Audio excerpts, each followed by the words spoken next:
Polémique à la faculté de Nanterre dans le contexte du conflit israélo-palestinien.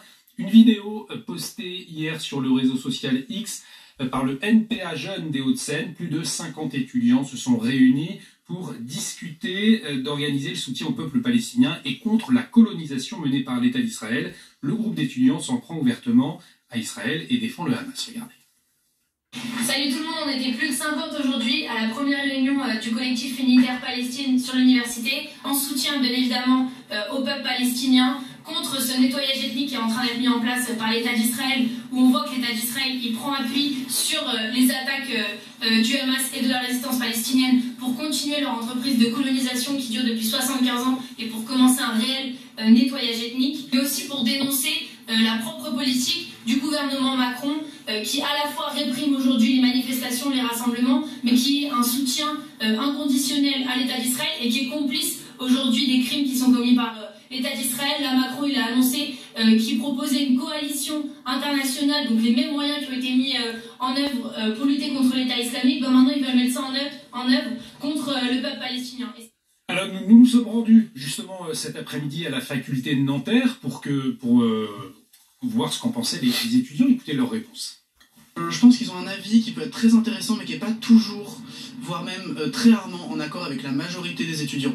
Et à titre purement personnel, sur les positions de soutien du Hamas, moi je les partage absolument pas. Ça me choque puisqu'il y a d'un côté défendre des victimes, ce qui est totalement normal, puis il y a défendre un groupe terroriste, prendre leur parti, et ça ouais je trouve que c'est grave et que c'est choquant.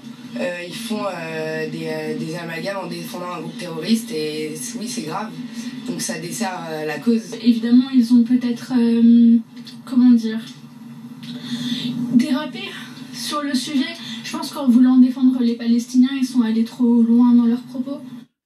En tout cas, ce que l'on constate, Elodie Huchard, c'est que c'est l'extrême gauche, aujourd'hui le NPA, qui soutient le Hamas. Oui, parce qu'en fait, des actions de ce genre et des incidents dans les universités, il y en a eu depuis le début du conflit.